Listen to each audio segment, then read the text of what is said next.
안녕하세요. 재미로TV입니다. 오늘은 미국 대선의 가장 큰 이슈 바이든 침해설에 대해 알아보겠습니다. 2024년 11월 5일에 시행 예정인 이번 미국 대통령 선거는 미국의 제47대 대통령 선거이며 미국의 60번째 대통령을 선출하는 선거입니다. 46대 대통령 조 바이든과 직전 45대 대통령 도널드 트럼프가 재선에 도전하는 선거로 1912년 미국 대통령 선거 이후 112년 만에 전현직 대통령이 맞붙는 선거입니다. 바이든 대통령은 지난달 공화당 대선 후보인 도널드 트럼프 전 미국 대통령과 첫 1대1 토론에서 말을 더듬고 제대로 된 문장을 구사하지 못해 논란이 되었습니다. 이러한 사태 일각에선 고령으로 인한 바이든 침해설이 제기되었는데요. 침해 관련 이슈가 본격적으로 제기되기 시작한 시기는 2020년 대선 경선 출마 선언 파티에서 바이든이 자기소개를 하면서부터입니다. 이때 바이든은 자신을 대선 후보라고 말하지 않고 상원의원 후보라고 소개했습니다. 원래부터 실언이 작고 말실수가 많았기 때문에 당시에는 크게 침해 관련 이슈가 되지는 않았지만 그 후 슈퍼 화요일을 슈퍼 목요일이라고 하고 자신이 살고 있는 주를 잊어버리며 아내와 여동생을 순간적으로 헷갈렸으며 자신의 상사였던 오바마의 이름을 잊어버리는 등 여러 가지가 지적됐습니다. 2020년 대선 경선 참여를 전후로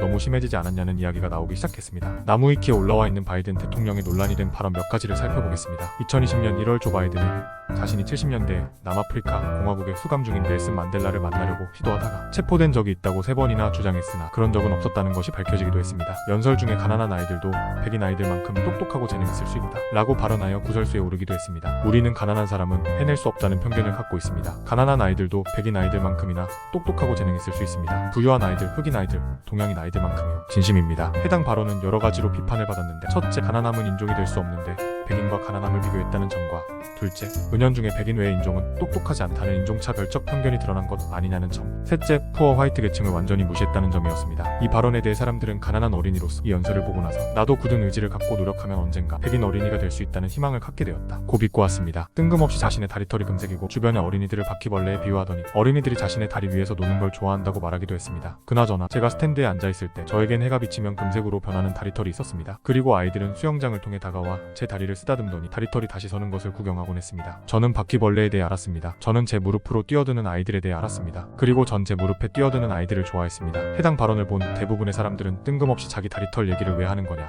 이상하다, 지금 주변의 흑인 아이들을 바퀴벌레에 비유한 거 아니냐, 역겹다와 같은 반응을 보였습니다. 해당 발언 당시 조 바이든 주변에 흑인 아이들이 있었고 미국의 인종주의자들이 흑인 어린이들을 가리켜 바퀴벌레라고 칭한 역사가 있어 이런 반응이 나온 것입니다. 해당 발언이 나온 맥락은 이렇습니다. 어린 시절의 조 바이든은 주민들 대부분이 백인들로 구성된 델라웨어주 메이필드의 교외 지역에서 주로 시간을 보냈는데 현재 델라웨어는 인구의 4분의 1이 흑인이지만 이 당시에는 막 흑인 인구가 증가하던 시점이어서 주변 환경상 이웃에 흑인이 살지 않았기에 당시 바이든에게 흑인이란 오직 TV나 마틴 루터 킹의 연설로만 접할 수 있는 존재였다고 합니다. 이에 조 바이든은 진짜 흑인을 좀 더 알고 싶은 마음에 일부러 흑인들이 주로 이용하는 브라운 버튼 윈체스터 파크 수영장의 안전요원으로 일하게 됩니다. 즉 해가 비치면 금색으로 변하는 다리털은 흑인 수영장에서 안전요원으로 일하고 있던 젊은 시절의 자신을 회상하는 과정에서 나온 언급입니다. 수영장 안전요원으로 수영복을 입고 앉아있으니까 그런 자신을 향해 흑인 아이들이 호기심을 가지면서 접근하였고 그들에게는 낯선 백인 조 바이든의 금발 다리털을 구경하더니 바이든의 무릎 위로 점프하면서 장난쳤다는 소리입니다. 전체 연설을 보면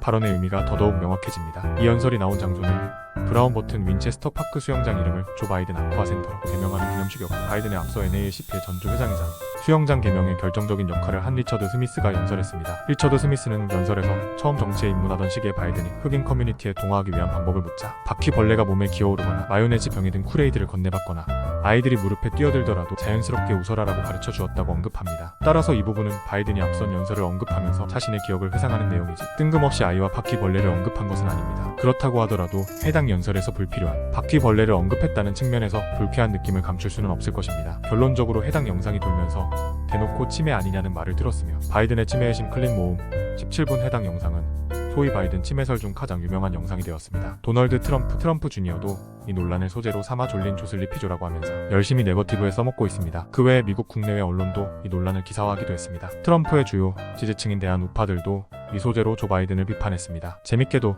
정적들에 과도하고 크게 부풀려진 정신건강 공격에 오히려 이득을 보고 있는 상태입니다. 객관적으로 보았을 때 조 바이든이 2012년 대선 부통령 후보 토론회에서 능글맞게 웃으며 공화당의 길이나였던 폴 라이언을 관광 태우던 시절과 비교하며 노쇠함이 눈에 띄는 건 부정할 수 없는 사실입니다. 특히 대체 단어를 추가하는 식의 말더듬 대처 메커니즘이 눈에 띄게 드러났습니다. 하지만 경선에서의 샌더스 지지자들이나 대선의 도널드 트럼프가 대대적으로 밀어붙인 이 양반 침해 와서 앞뒤 분간도 못함이라고 말할 수준의 상태는 아닙니다. 결국 바이든의 노쇠함을 정적들이 필요 이상으로 부풀리면서 유권자들의 기대감치가 현저하게 낮아진 상황. 버니와의 10일 토론회, 민주당 전당대회 연설, CNN의 타운홀 등 굵직한 이벤트들에서 기대 이상의 모습을 보여주면서 큰 이득을 보았습니다. 그리고 이에 대해 뉴햄프셔 경선 전후로 캠페인 매니저를 교체하는 것으로 시작해서 캠페인의 정체성을 경험 많고 정부에 관해서 잘 아는 논리, 정치인에서 바이든의 감정적이고 인간적인 매력에 집중하는 식으로 바꾸면서 많이 개선되었습니다. 전임자인 오바마나 같은 경선에서 경쟁을 한 피트 부티지지처럼 지적이면서도 위트 있는 잘 정돈된 연설을 하기보다는 감정 호소나 유권자와의 공감에 초점을 둔 형식의 연설을 하기 시작한 게 딱 첫 때였습니다. 그러나 대선 토론 이후로도 말실수는 계속 이어지고 있습니다. 미국인 코로나 사망자가 2억 명이라고 발언하고 2012년 대선의 경쟁자였던 롬니의 이름을 기억하지 못했으며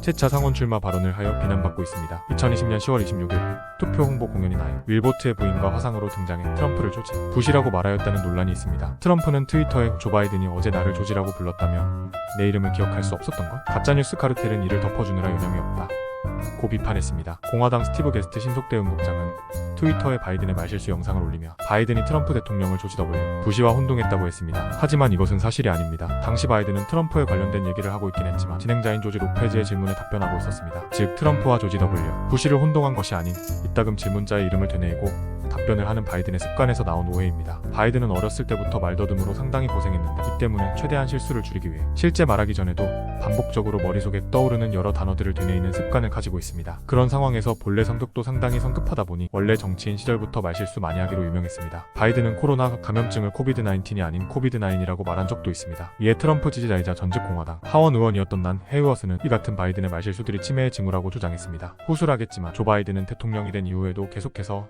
실언 등을 보이면서 여전히 같은 논란에서 벗어나지 못하는 양상을 띠고 있습니다. 2024년 대선 레이스에서는 80을 넘기다 보니 매우 심각한 모습을 보여주면서 더 이상 우스갯소리로 치부되는 게 아닌 진짜 치매 증상이 온 듯한 모습을 보여줘 유권자들에게 큰 충격을 주었습니다. 결국 첫 대선 토론에서 역대 최악의 토론을 하면서 후보를 교체해야 한다는 의견이 큰 지지를 얻고 있습니다. 항상 바이든을 놀리던 트럼프도 중간중간 바이든의 치매 증상에 당황하는 모습을 보였을 정도입니다.